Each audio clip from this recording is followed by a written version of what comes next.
Pagkarating sa bahay, ay agad nang nahiga si Magnus sa kama.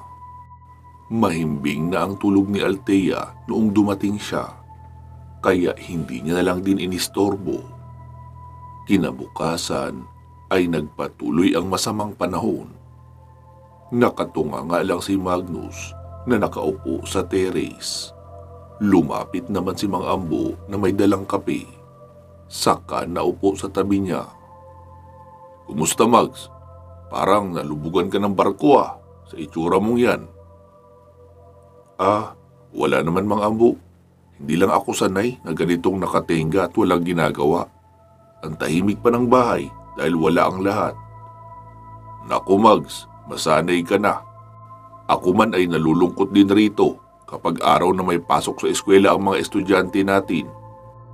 Kaya nga kapag may pasok ay inihahatid ko lang sila. Tapos doon na muna ako tatambay sa asyenda. Kahit papaano marami akong makakausap roon. Pakakain pa ng masarap na kakanin. Dahil araw-araw naman nagluluto si Isay. Ang mga anak naman ni Fidel ay binibigyan rin ako ng libreng ulam mula sa kanilang paninda. Kaya masarap din ang ulam ko roon. At makikisabay akong kumain sa mga trabahador. Tapos kinahapunan ay saka ko susunduin ang mga estudyante natin. Ikaw ba, Mags? Nag-almusal ka na?" "Hindi pa po, Mang Ambo." "Kape?" "Hindi pa rin." "Ba't hindi mo naman agad sinabi? Saglit nga lang at ibagtitimpla kita." Wika pa ni Mang Ambo at nagmadaling nagtungo sa bilog na lamesa. Pagkabalik nito ay dala na ang kape ni Magnus, pati na ang isang supot na pandesal at pritong itlog. "Oh, Mags, magpritong itlog ka muna at tinapay. Naubusan na siguro ng hotdog kaya itlog lang ang dinala ni Maming." "Ayos na ito, Mang Ambo." Habang nag-aalmusal ay may naisip si Magnus. "Mang Ambo, aalis ako mamaya. Ikaw na muna bahala rito. Hindi ko alam kung anong oras ako makakauwi." Saan ka naman pupunta?" "Magliliwaliw lang po mag-isa kung saan-saan. Parang gusto ko mapag-isa na bumiyahe . Kailangan ko lang mag-isip ng malalim. Marami tayong mga pinagdaanan nitong mga nakaraang buwan at marami rin ang hindi magandang nangyari. Mukhang kailangan ko mag-isip-isip ng matagal para ma-regroup ang mga ideas at plano ko." "Sige, ikaw bahala. Tawagan mo na lang agad si Tommy kapag kailangan mo ng tulong para makarating kami agad." "Oo, Mang Ambo," sagot pa ni Magnus. Matapos makapag-almusal ay umalis na si Mang Ambo upang magtungo sa bahay nila Aling Maming. Magtatanong kung may ipag-uutos ba ito na ipapabili sa palengke. Si Magnus naman ay naligo na at inihanda ang mga dadalhin sa pag-alis. Naisipan niyang dumaan muna sa paaralan na pinapasukan ni Althea para obserbahan ito saglit. Pero wala siyang balak na magpakita rito. Nakasuot siya ng tactical pants at itim na boots, saka black t-shirt at nakasukbit ang shades sa may liigan ng damit. Nagmaneho na siya papunta sa paaralan. Pumarada siya sa mismong gilid ng paaralan. Agad namang may sumita sa kanya na isang guard. Sir, mawalang galang na po. Pero 4 school professors at mga board members lang po ang parking space sa harapan. Pwede po kayo sa likuran. May parking space pa rin doon ang paaralan. Marami ang bakante roon." Inilabas naman ni Magnus ang ID niya na paggawa sa kanya ni Tasio. "Special Agent Argente ng NBI. May sisilipin na ako sa loob. Isang babaeng witness sa isang krimen. Kailangan ko lang matyagan saglit ang paligid kung wala bang nakaambang panganib sa kanya. Hindi ako magtatagal." Ganun ba, sir? Wala pong problema. Official business naman po pala ang pakay nyo. Sige po, okay na kayo na mag-park rito. Tarantang wika pa ng guard. Tapos sumenya sa kasama sa gate na papasukin si Magnus. Tumango naman ang naroon. Isinuot ni Magnus ang kanyang Ray-Ban na salamin. Kahit pa hindi naman gaano kataas ang araw, kapag sa ganoong pormahan kasi, Mas nagmumukha siyang NBA agent, lalo at matangkad siya at matikas ang tindig. Dumiretso siya sa kantin at nakita ang masasarap na pineapple pie at strawberry pie na nakadisplay sa glass countertop. Halatang bagong luto dahil nagfa-fog pa ang salamin. "Miss, magkano ang slice ng strawberry pie?" Tanong pa ni Magnus sa dalagitang nagbabantay roon. "60 pesos po, sir." "Sige, bigyan mo ako ng isang slice, tsaka isang Coke Zero in can." "Okay sir, saglit lang po." Wika pa ng tindera at kumuha ng platito, saka nilagyan ng isang slice. 85 pesos po lahat, sir." Agad namang naglapag ng 100 piso si Magnus. Matapos makuha ang sukli, ay pumwesto siya sa isang sulok kung saan hindi gaanong pansinin dahil katabi noon ay ang mga case ng soft drinks na wala ng laman. Nakasuot ng itim na sombrero si Magnus at hindi pa rin inaalis ang salamin. Ilang saglit pa ay nakita niyang paparating si Althea. Nabuhayan siya ng dugo at tila nakakita ng isang napakagandang dalaga. Oo nga, at madalas niyang makasama ang dalaga sa bahay, pero ibang-iba naman ang aura nito sa eskwelahan na naglalakad ng may istriktang mukha na nakataas pa ang baba na animoy nagmula sa pamilyang Alta.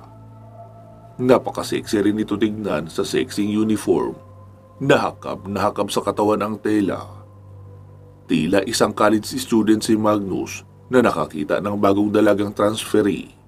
Kinikilig pa siya, pero wala siyang balak lapitan ng dalaga. Naroon lang siya para obserbahan ito. Umupo ang dalaga sa may lamesang hindi kalayuan sa daanan. Nakatalikod iyon kay Magnus, kaya siguradong hindi siya nito mapapansin. Ilang saglit pa ay dumating naman ang dalagang si Rika. Umupo ito sa tapat ni Althea, kaya nakikita nito si Magnus, pero dahil sa forma niya na nakasombrero at nakashades, kaya hindi rin siya nito nakikilala. "Ate Althea, pogi oh," wika pa ni Rika.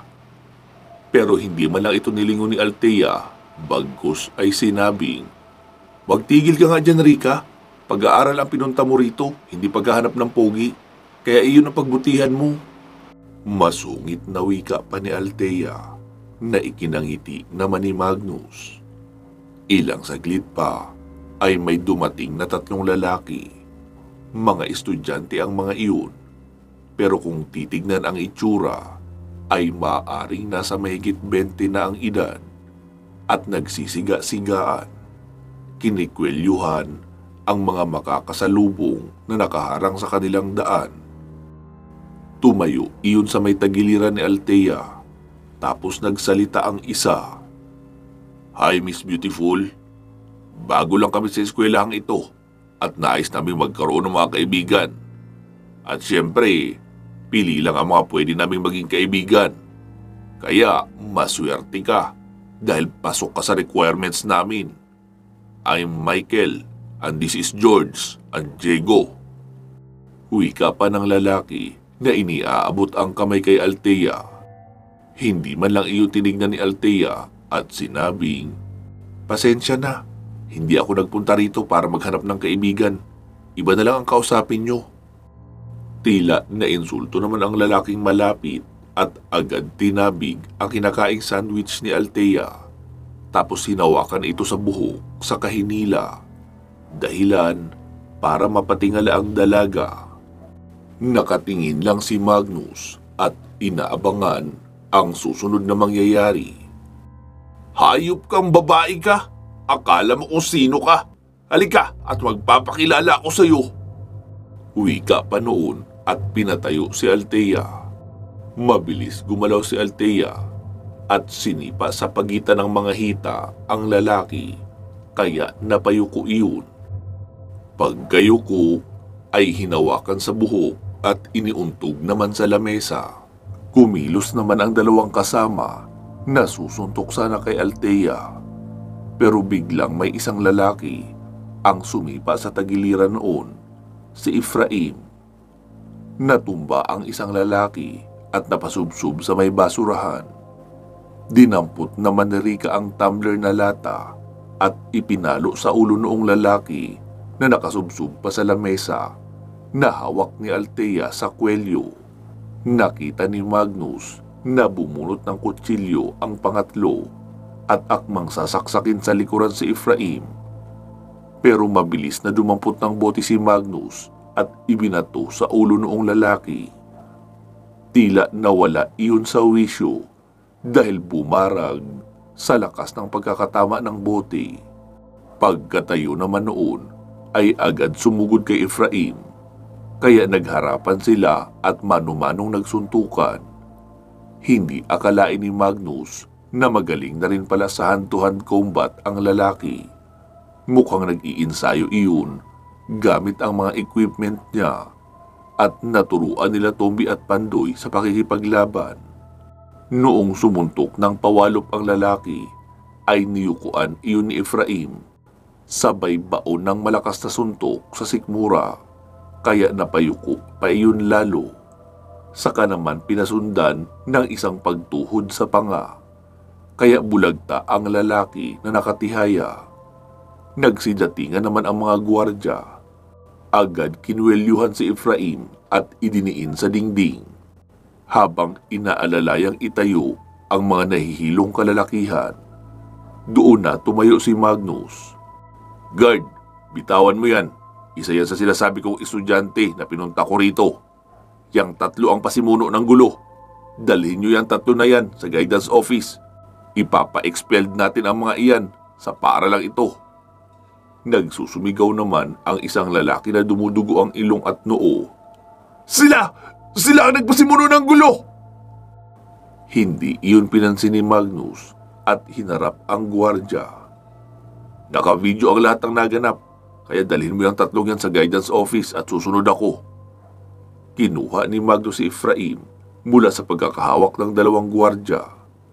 Noong makalayo ng mga gwardya, ay ibinaba ni Magnus kaunti ang kanyang shades. "Good job, bata. Galing na mga moves mo ah." "Kuya Magnus?" "Shh! Huwag kang maingay. Hindi ako si Kuya Magnus mo. Ako si Special Agent Argente." Wika pa noon sabay kindat. Lumapit si Magnus kay Althea.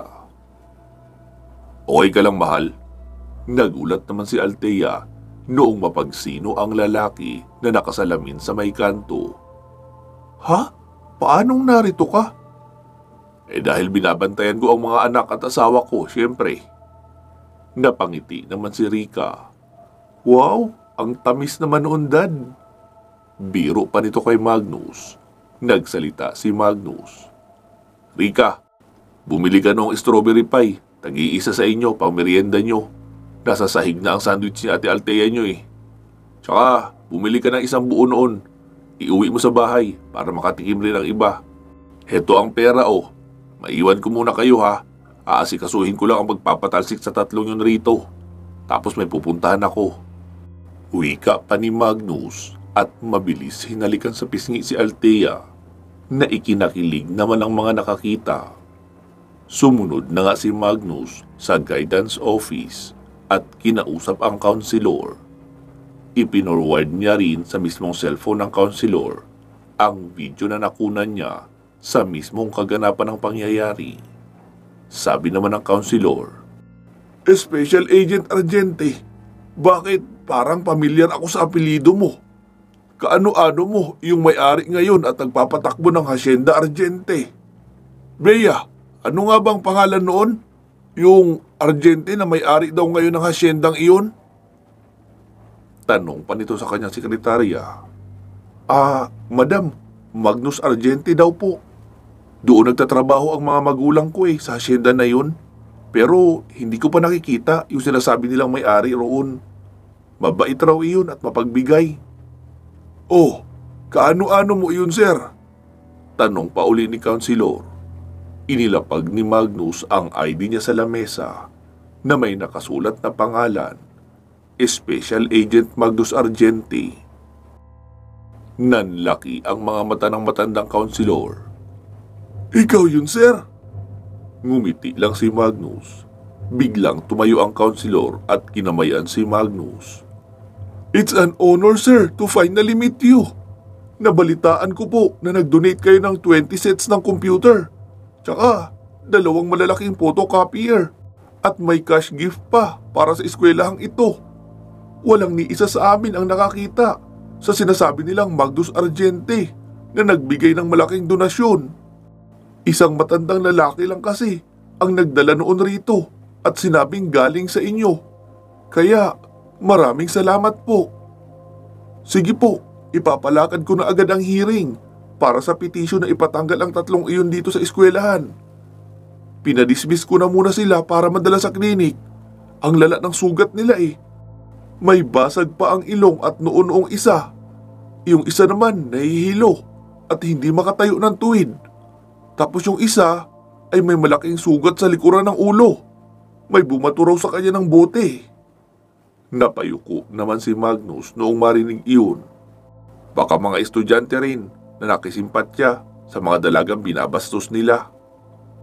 Oo nga po, sir. Sayang at hindi mo nakuhanan sa iyong video kung sino ang bumatong iyon. Oo nga, ibang anggulo kasi ang kinukuhanan ko ng video eh. Siya nga pala, Madam Counselor. Meron akong mga estudyante sa paaralang ito. Nasa protective custody ko sila dahil naging witness sila sa isang malaking krimen. Nakatira rin sila sa mismong mansyon ko mismo. Hatid sundo rin sila ng driver ko para sa kanilang kaligtasan. Nakamonitor naman ako sa mga involved sa krimen. Nasa kulungan pa lahat. Pero ayoko pa rin malantad ang lokasyon ng mga witness na ito. Hinihiling ko na makipag-cooperate kayo sa pagprotekta sa identity nila. Sige po, sir. I am much obliged na tulungan ka sa pagpoprotekta ng seguridad ng mga batang ito sa loob ng aming paaralan. Pakisulat na lang po ng mga pangalan nila rito at ako mismo ang magko-close monitor sa kanila. Muling nagsalita si Magnus. 3 sa mga iyan ang sangkot sa gulo. Yung babaeng si Althea, si Rica, tsaka si Efraim. Huwag nyo na silang i-interrogate sa mga nangyari. Bihasa talaga sila sa hantuhan combat dahil ako mismo ang nagturo sa kanila para maprotektahan nila ang sarili nila kung sakaling magbayad ng mga hitman ang mga ipinakulong nila. Okay po, Mr. Argente. Understood. It's Special Agent Argente. Paglilinaw pa ni Magnus sa boses ng mga otoridad. Clear po, Special Agent. Sige, madam. Aalis na ako. Nice meeting you. Nice meeting you din, sir. Sagot pa ng counselor na tila natataranta na makausap si Magnus. Muli nang bumalik si Magnus sa kantin, wala na roon sina Althea. Narinig niya rin kasi na tumunog na ang bell. Malamang nagsipasok na ang mga iyon sa kanya-kanyang classroom. Lumabas na lang ng campus si Magnus upang bumalik ng sasakyan. Agad namang nakaalalay sa kanya ang mga gwardya. Inabutan iyon ni Magnus ng 100 piso. Oh, pangmerienda nyo. Uy, maraming salamat po, sir. Pwede na itong pang-ulam namin sa tanghalian. Thank you, sir, ha? Wika pa noon. Tinanguan lang ni Magnus at pinatakbo na ang sasakyan. Hindi alam ni Magnus kung saan talaga siya pupunta. Pero naisip niyang bagtasin ang direksyon ng San Isidro para kapag nakarating siya roon ay didiretso na rin siya sa rest house ng kanyang ninong na si Father Jacinto. Dahan-dahan siyang nagmaneho habang may marahang patak ang ulan. Naanimoy manipis na karayom lamang ito na sumasama sa hangin. Kaya naisipan niyang patayin ang aircon ng sasakyan at buksan ang bintana. Pabaliktad naman ang ihip ng hangin, kaya hindi pumapasok sa loob ng sasakyan ang manipis na ulan. Tila nababalutan siya ng kalungkutan habang may malamig na hangin na humahampas sa kanyang mukha. Hanggang sa may nakita siyang bahagi na pwede niyang paghintuan. Malapit iyon sa tabing dagat.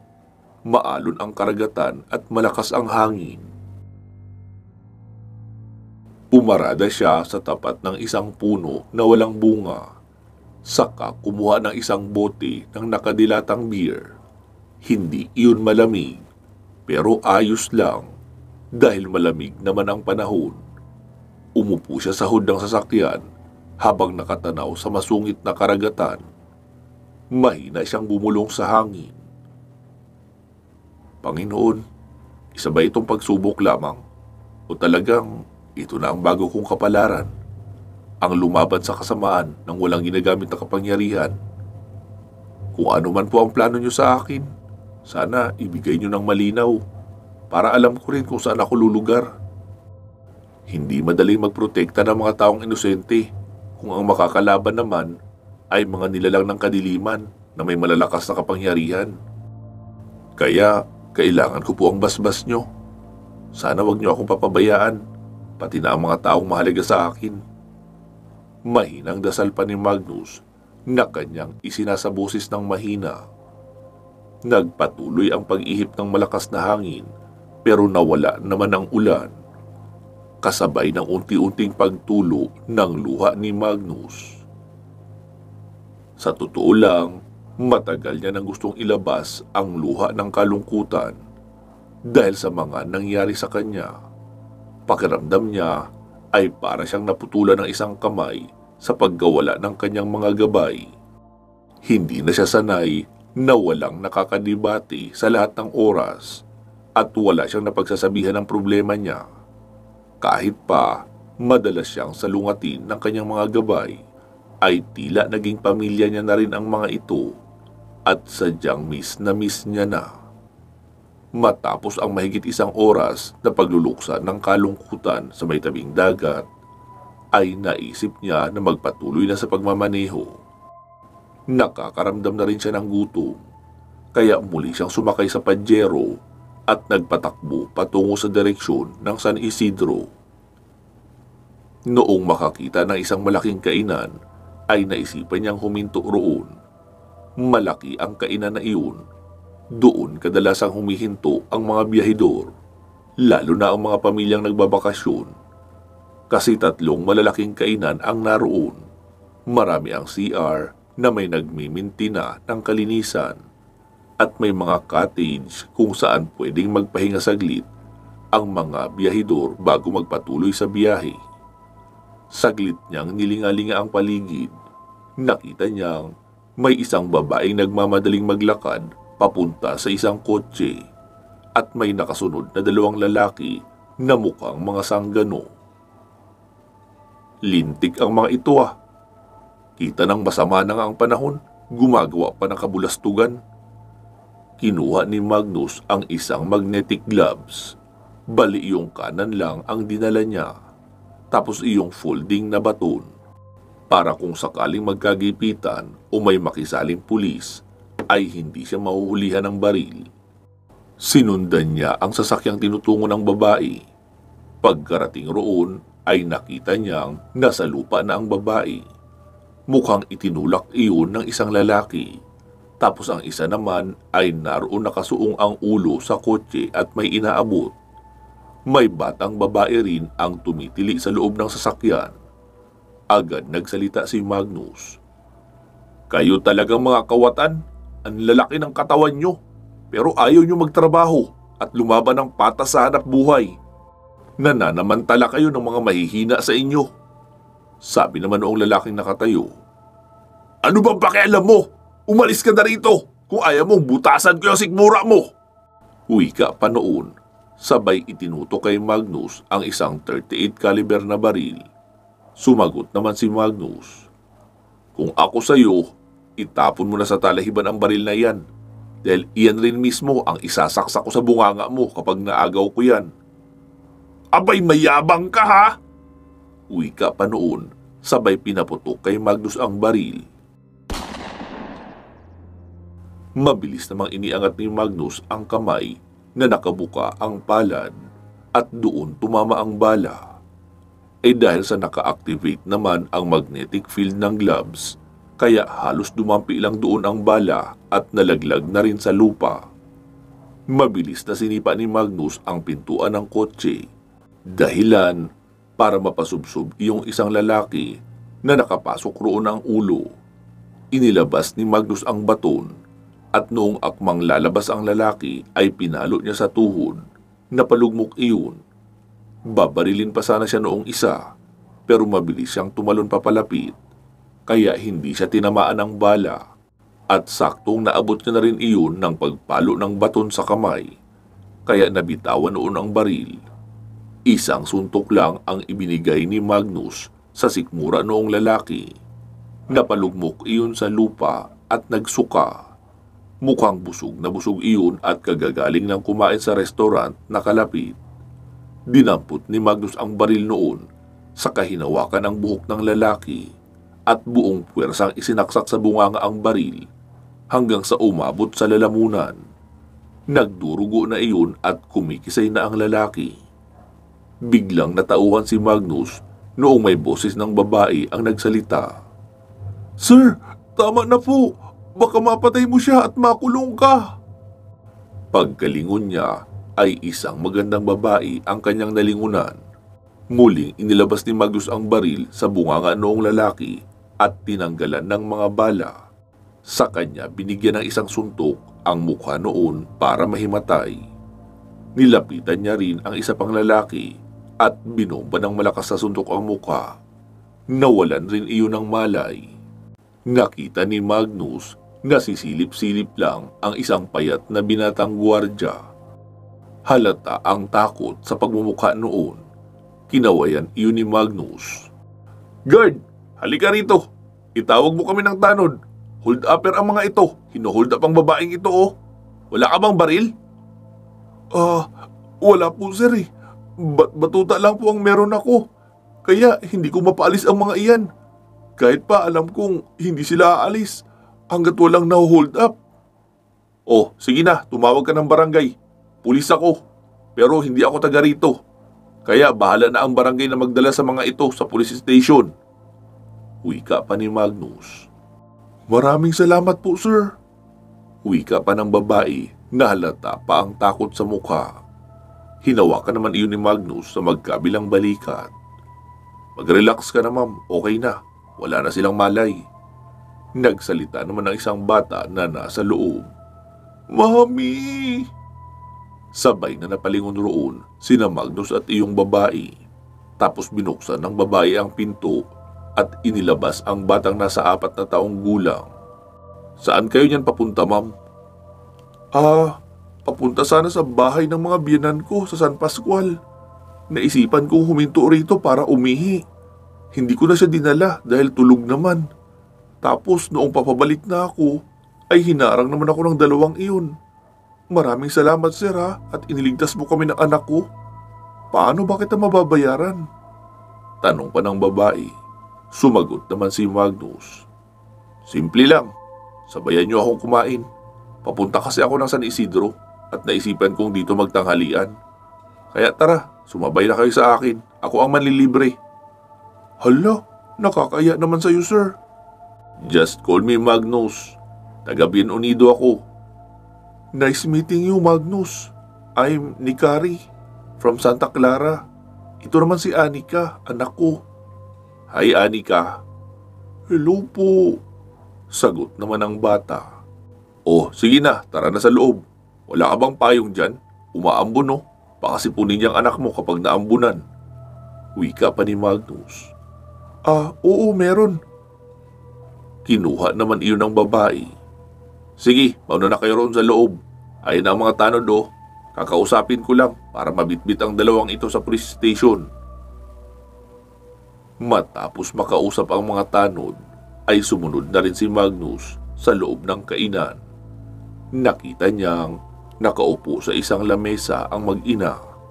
Nilapitan niya ang mga ito sabay sabing, Nikari, anong kinakain ng anak mo?"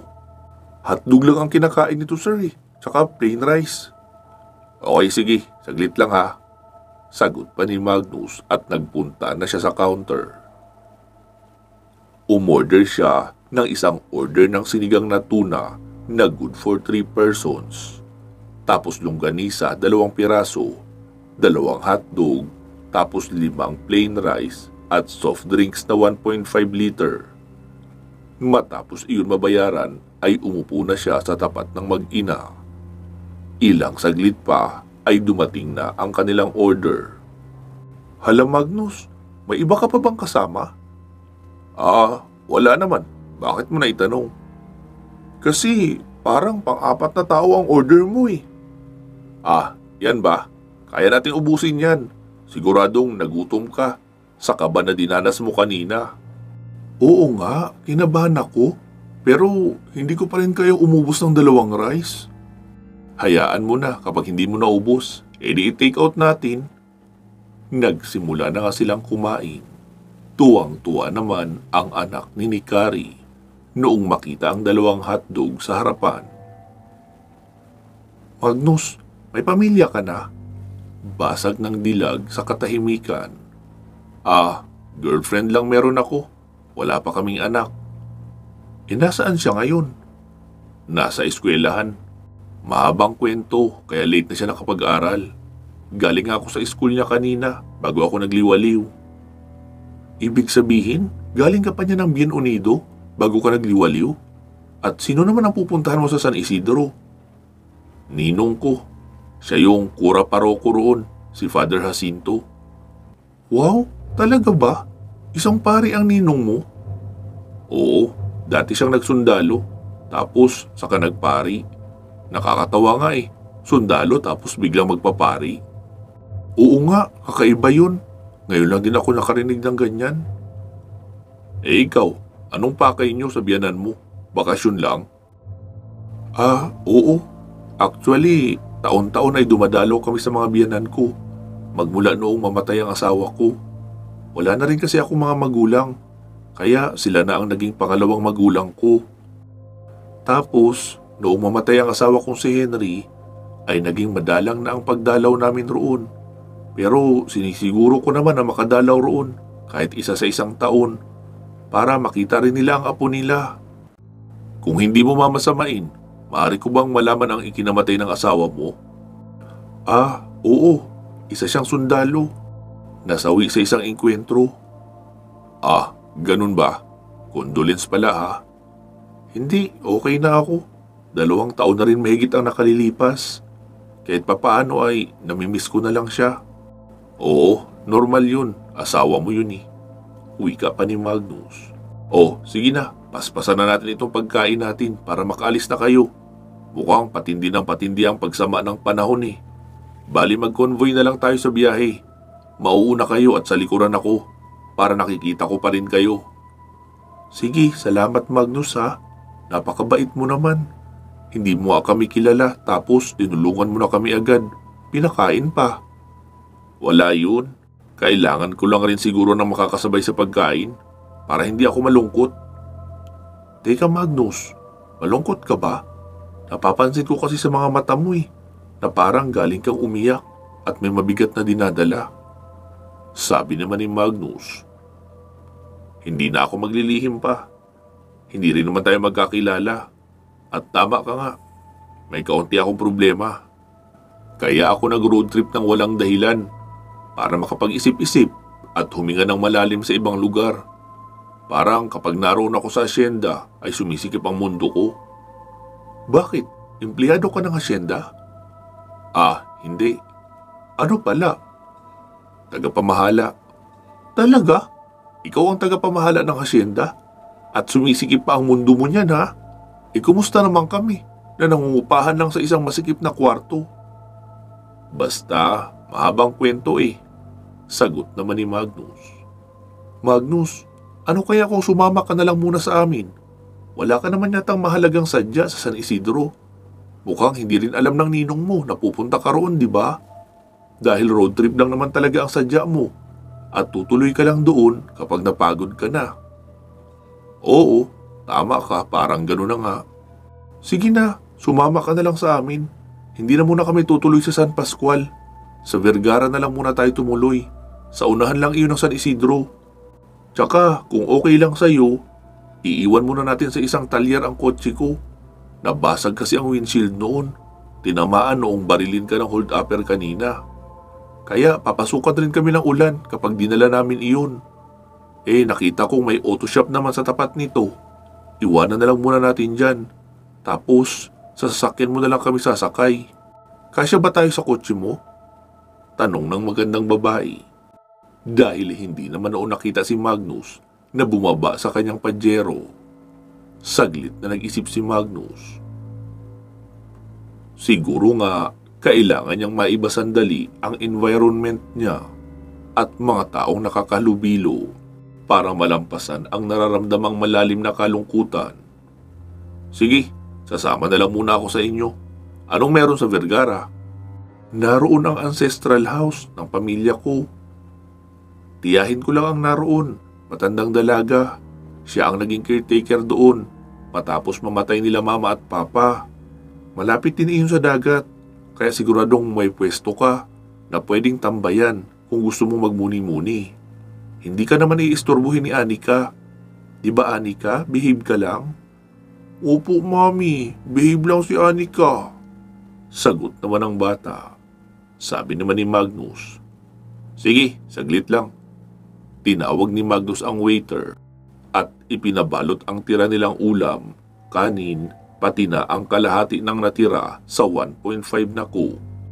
Noong maibalot na at maibigay kay Magnus ay tumayo na sila. Tara na ni Kari, iaabot ko lang ito saglit sa guard. Nagpunta si Magnus sa may maliit na guardhouse. Sir, okay na po kayo? Oo, tapos na makakain.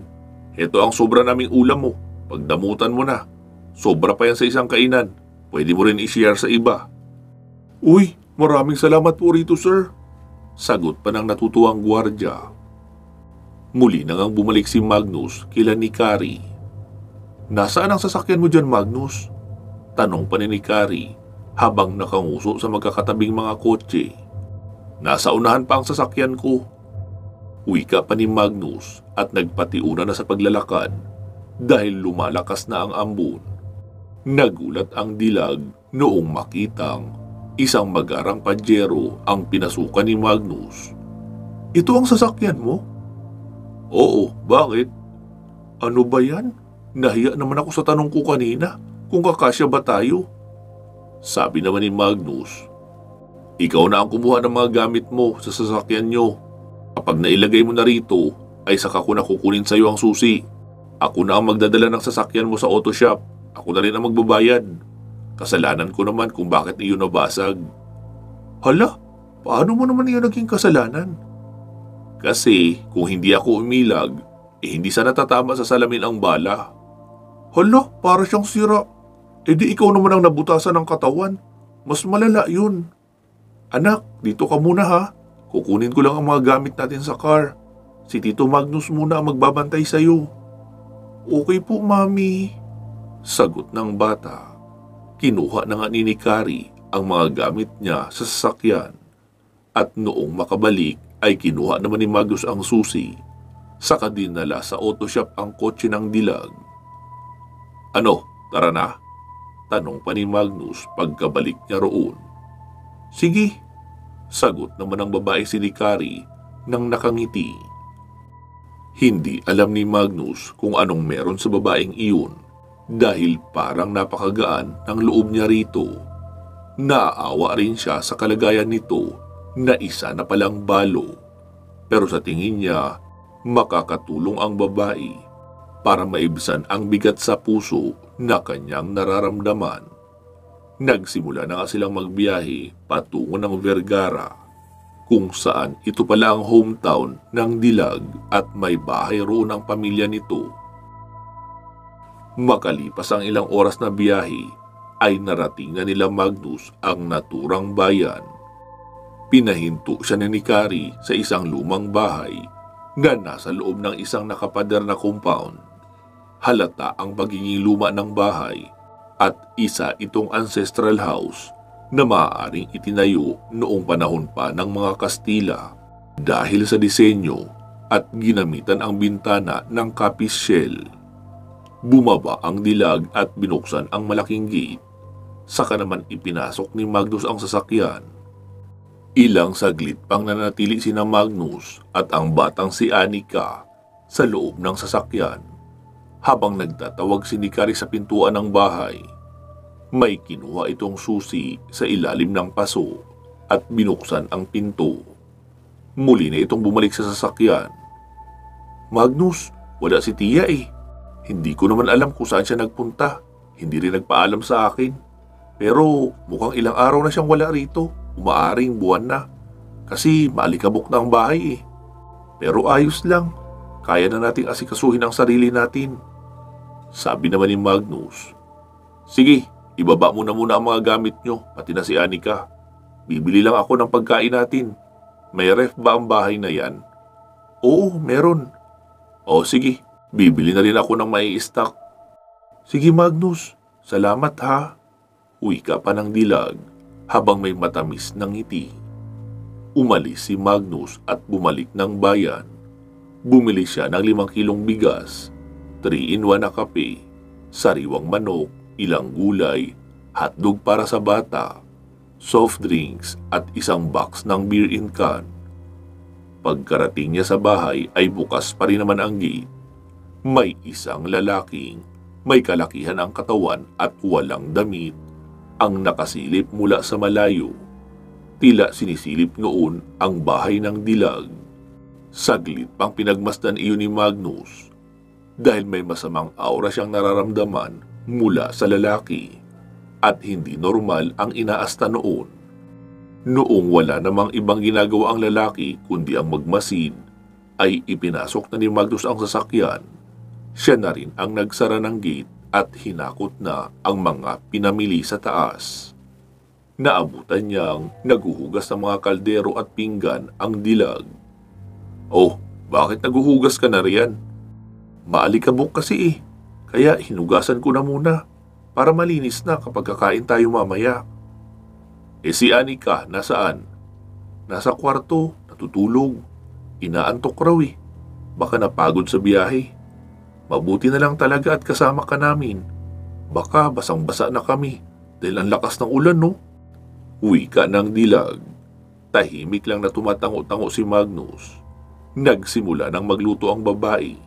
Si Magnus naman ay nagtimpla ng kape at doon tumambay sa terrace na nakaharap sa may dalampasigan na patuloy pa rin ang malalakas na alon at malalakas na hampas ng hangin na sinasabayan pa ng malakas na ulan. Iniisip ni Magnus na kung hindi kaya siya naging tagabantay ng mga elemento, maaari kayang may asawa't anak na siya. Parang nakakaramdam kasi siya ng kalungkutan habang nakikita niya ang mag-ina.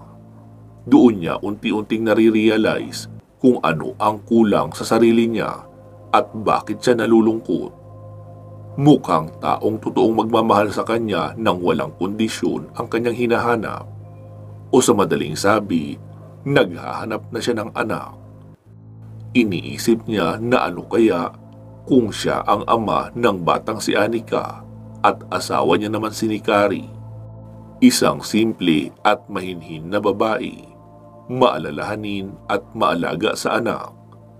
Idagdag pa ang hindi matatawarang ganda at hubog ng katawan ng Dilag.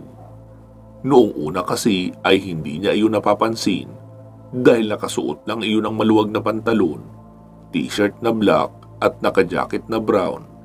Kaya tangi ang maamong mukha lang nito ang kanyang malinaw na nakikita. Pero noong makita niya itong naghuhugas na sa kusina, ay nakasuot na iyon ng white silk na duster, na spaghetti straps at hakab na hakab ang damit sa hubog ng katawan. Napalunok pa nga ng laway si Magnus noong mapagmasdan niya iyon ng mabuti. Lalo pa at napakaputi pala ng Dilag na halos mamula-mula ang kulay ng balat. Napailing-iling na lang si Magnus sa kanyang naiisip. Sinabi niya sa sarili na hindi niya sasamantalahin ang pagkakataon kahit pa magkusa ang Dilag. Wala siyang masamang balak rito. Nais niya lang magpalipas ng oras na ibang tao ang kasama para makapag-isip ng neutral at walang ibang inaalala. Ilang saglit pa ang lumipas at madilim na ang paligid. Naisip niyang tawagan si Althea dahil baka mag-alala iyon. Hello mahal, kumusta ka na? Kakain na tayo ah, wala ka pa rito. Tanong ng dalaga sa kabilang linya. Narito ako sa San Isidro, nagliliwaliw. Dinalaw ko si Ninong dahil may mahalaga kaming pag-uusapan. Kaso wala pa siya eh, may inaasikaso pa yata sa simbahan.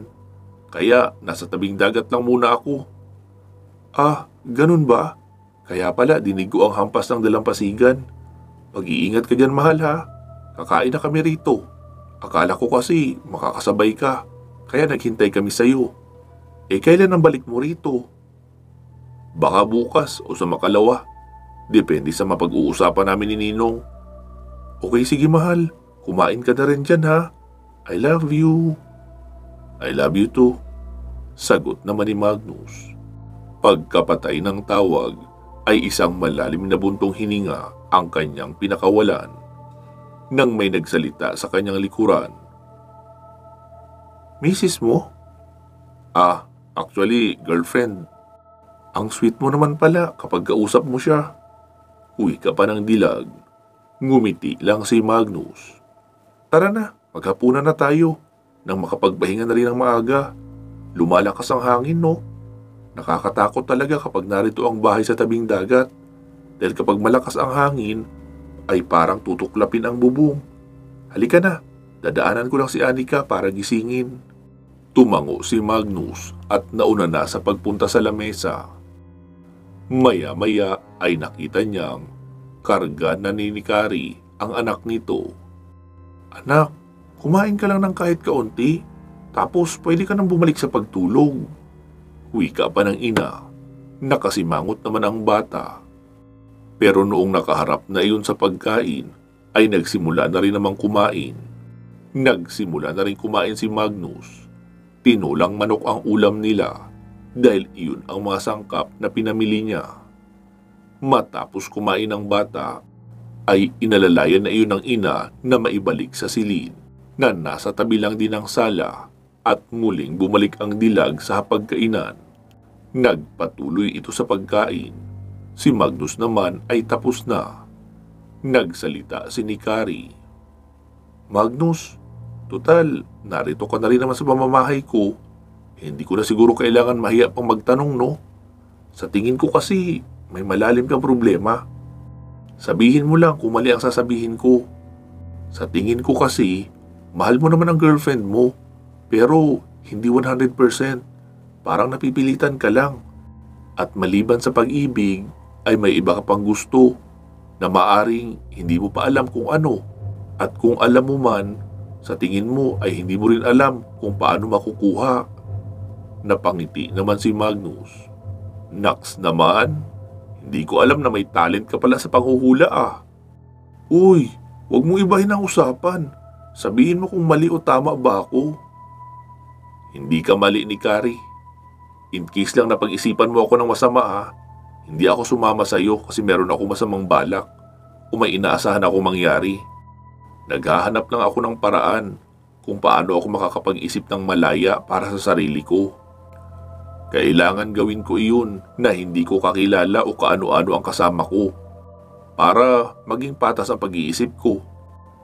Hindi kasi ako makapag-isip ng tama kapag mga taong pinapahalagahan ko ang nakikita ko. Dahil mas uunahin ko ang kapakanan nila kaysa sa akin. Yun ang dahilan kaya ako narito. Ngumiti naman ang dilag.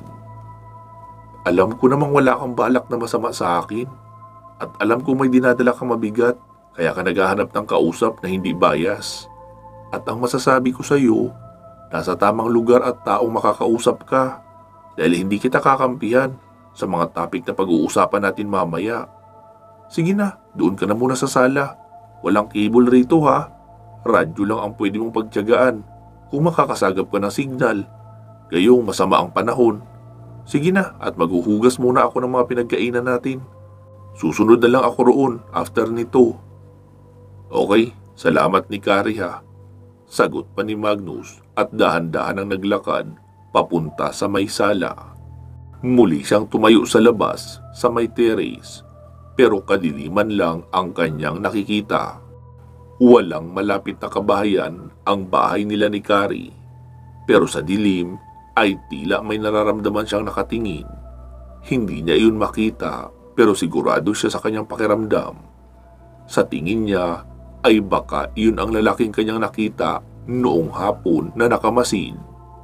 Pumunta siya sa kanyang sasakyan at kinuha ang isang gloves, folding na baton at scope na may infrared na kayang magbasa ng heat signature para kahit madilim ay makikita niya pa rin kung may tao ba sa labas na nakamasid. Makalipas ang halos 1 oras ay narinig niya si Nikari na nagsasalita. "Uy, Magnus, halika rito sa sala. Malamig masyado dyan sa labas." Pumasok naman si Magnus at nakita niyang may shot glass at isang bote ng Black Label ang nasa lamesa. "Wow, naka-Black Label ka pa ah." "Ano ka ba? Hindi ko naman yan binili. Matagal ko na yan nakikita sa estante. Mga pasalubong pa yata yan ang mga tsuhin ko dati. Idinidisplay lang ni Mama. Kasi hindi naman pwedeng uminom si Papa dahil may sakit na iyon. Tapos tiningnan ko kanina dahil parang may laman eh. May laman nga, nakasealed pa. Ibig sabihin, hindi pa talaga nabubuksan. Marami pa nga yan roon. 4 pa yata. Ito na lang ang inumin natin, pantanggal ng lamig. Heto mani oh, pampulutan kung gusto mo. Ako kasi gusto ko nang may kinukutkot kapag umiinom." Wika pa ng magandang dilag na katabi ni Magnus.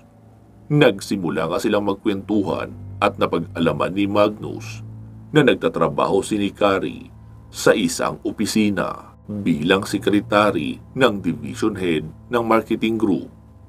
May katulong ito na siyang nag-aalaga sa kanyang anak kapag nasa trabaho siya.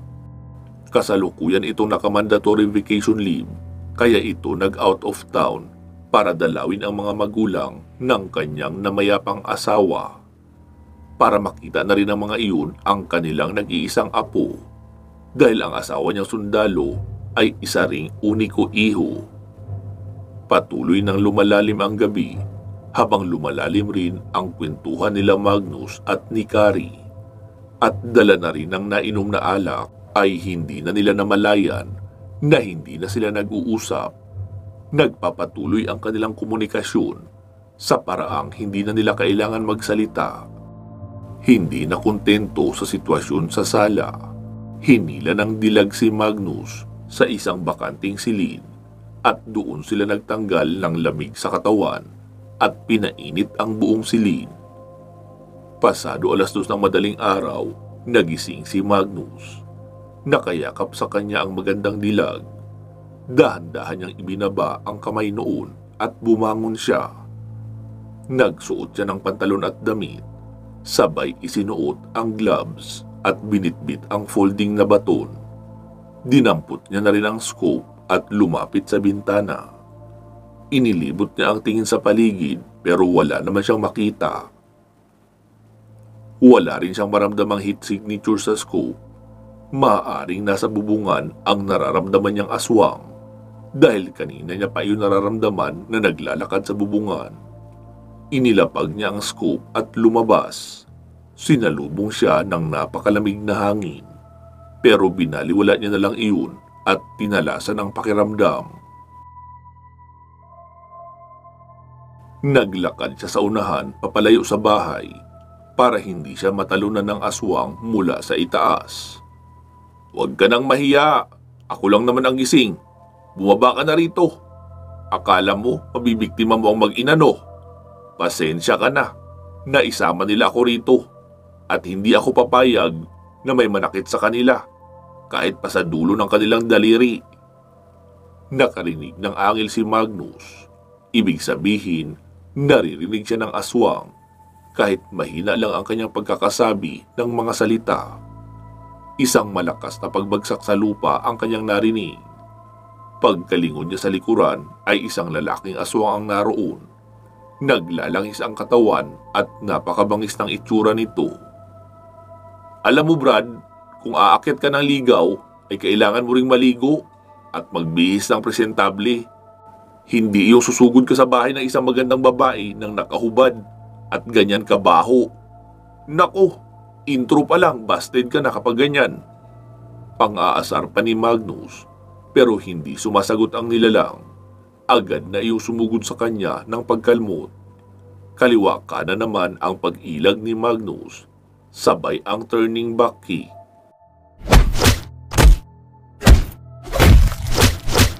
Sapul sa mukha ang aswang at tumilapon, pero mabilis iyong tumayo at sumugod muli. Nagsisimula na namang umambon. Pasensya ka na pare, kailangan na natin itong madaliin dahil paulan na giginawin ako. Wika pa ni Magnus at sinalubong ng pagpalo ng baton ang bawat kalmot ng lalaking aswang hanggang sa umangil iyon ng malakas at ibinigay ang pinakamalakas na kalmot. Sakto rin na activated na ang hand gloves ni Magnus. Pagkalmot noon ng pawalo ay agad yumuko si Magnus at sinalubong ng isang malakas na suntok ang sikmura papaitaas. Umangat sa lupa ang aswang at baon na baon ang suntok hanggang sa mga laman loob nito. Pagkabawi ni Magnus ng kamay ay isa uling round kick ang kanyang ibinigay na nagpatihaya sa aswang. Nilapitan niya na iyon at sinakyan sa tiyan.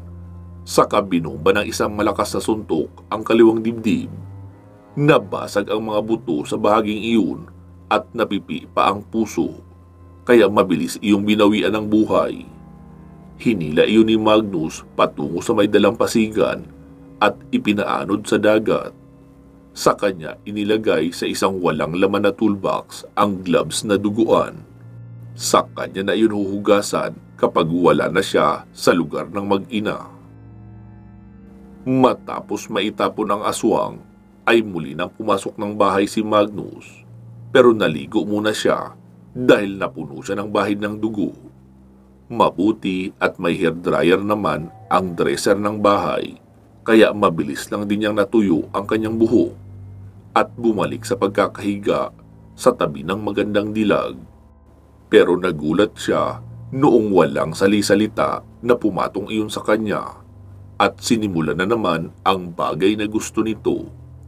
Napangiti na lang si Magnus dahil naiintindihan niya ang pagkauhaw ng magandang dilag. Kaya hindi na lang din siya tumanggi at noong makatapos ay saka sila muling nagpatuloy sa pagtulog. Kinabukasan, nagising si Magnus dahil sa boses ng isang bata. Mami, bakit dito ka natulog? Wala tuloy kasama si Anika sa room. Takot ako sa thunder. Pagkamulat ni Magnus ay nakita niyang naroon sa kabilang bahagi ang bata nakaharap sa ina. Wala pa rin itong balot sa katawan. Mabuti na lang at pareho silang nakakumot ng makapal. Sabi naman ni Nikari, "Nagligpit ka na ba anak ng mga pillows na mga ginamit mo roon sa kabila, pati na blanket?" "Hindi pa po, Mami." "Oh, sige na. Ayusin mo na muna ang pinagtulugan mo roon. Susunod sa'yo si Mami at magluluto tayo ng pancake para sa breakfast." "Talaga, Mami? Yehey!" Wika pa ng bata at nagmamadaling bumalik sa kabilang silid. Si Magnus naman ay inabot ang panloob at dali-daling nagsuot. Nagkatinginan sila ni Nikari. Sabi naman ni Magnus, Nikari, sorry, hindi ko sinasadya." Bigla namang bumaling sa kanya ang magandang dilag at pumatong sa kanyang katawan. "Oh, bakit ka nagsosorry? Wala kang kasalanan na rito. Ako ang may gusto sa nangyari. Kailangan ko kasi ito. Magmula kasi noong mamatay ang asawa ko, ay hindi na ako nagpahawak pa sa kahit kaninong lalaki. Marami ang naliligaw sa akin at siguradong nanggigigil sila na mahawakan ang katawan ko. Pero ikaw, grabe ang pagrespeto mo sa akin. Nakakabastos." "Ha? Paano nangyaring may respeto na nakakabastos?" Gulat na tanong pa ni Magnus. "Kasi halata naman na nagsuot ako ng manipis para akitin ka. Pero kung makatitig ka, sa mata lang talaga at hindi bumababa. Parang ayaw mong makita ang iba pang magagandang parte ng katawan ko eh. Parang nabastos tuloy ako. Pagaramdam ko, napapangitan ka sa akin. Kaya nga pinainom na lang kita ng maraming alak. Baka sakaling gumanda ako sa paningin mo kapag nalasing ka na. But well, effective naman. Hala, hindi ganun yun ah. Gaya nga ng sabi ko, wala akong masamang balak sa'yo. Pero hindi ibig sabihin na hindi ako nagagandahan sa'yo. Napakaganda mo kaya. Sumingit naman agad sa pagsasalita ni Magnus ang babae. Pero may iba kang mahal. At siya ang mas gusto mong makasama na ginagawa ang bagay na iyon. At huhulaan ko, hindi siya ang misis o girlfriend mo na kasama mo ngayon sa bahay. Umiling-iling si Magnus. Natawa naman ang dalaga. Ay Magnus, you continue to amaze me. Karamihan kasi ng mga lalaki, kapag hindi ganoon kamahal ang kasama ay hinihiwalayan na. O di kaya mangangabit. Pero sa nakikita ko sa iyo, hindi mo yun ginawa. Nanatili kang loyal sa girlfriend mo kahit pa may iba kang gusto. Loyal pa ba ang tawag mo rito? Ihinayaan kung may mangyari sa atin? Ano ka ba? Ang loyalty ay sinusukat sa totoong laman ng puso. Oo, maaring may nakakasama kang ibang babae. Pero ni minsan, hindi mo hinayaang masira ang relasyon nyo ng girlfriend mo. Kasi pinapahalagahan mo ang pinagsamahan nyo at hindi mo rin hinahayaan ang sarili mo na ma-inlove pa sa iba. Hindi na umimik si Magnus, kaya hinalikan na lang siya ng mabilisan ni Nikari sa noo at tumayo na. Bumangon ka na dyan Magnus, baka hinahanap ka na ng girlfriend mo. Pagkatapos natin mag-almusal, balik na tayo sa auto shop para makuha natin ang sasakyan ko at makatuloy na kami sa bahay ng mga biyanan ko. Maraming salamat ha, sa isang hindi malilimutang gabi ng aking buhay. Sobra mo akong napasaya at nasolve. Grabe ka, kinikilig ako kapag naaalala ko ang mga ginawa natin. At kung mag-cross mang muli ang landas natin, huwag kang mag-alala. I will be just your friend. Hindi kita ibubuko sa kahit kanino. Nakangiting wika pa ng magandang dilag at lumabas na ng kwarto. Dumiretso na iyon sa kabilang silid upang sunduin ang anak at dalhin sa kusina. Matapos nga nila makapag-almusal, ay muli na silang bumiyahe papabalik sa auto shop na pinag-iwanan ng kotse ng dilag at doon na sila naghiwalay ng mag-ina na tumuloy na sa San Pascual. Si Magnus naman ay dumiretso sa San Isidro. Saglit siyang naupo sa loob ng simbahan at nagdasal. Ilang saglit pa ay nakita niyang naglalakad-lakad ang kanyang ninong habang nagbibigay ng instruction sa mga tauhan ito sa foundation. Father, kanina patingin na tingin sa iyo ang lalaking yun, oh. Kilala niyo po yun? Tanong ng isang katikista. Nagulat si Father Jacinto noong malingunan niya si Magnus. Magnus? Wika pa noon. Napangiti si Magnus at lumabas na rin ang simbahan upang makausap na ang kanyang ninong. Pansamantala muna natin puputulin dito itong ating kwento. Magsama-sama tayong muli sa part 137. Mag-iingat po kayo palagi at hanggang sa muli.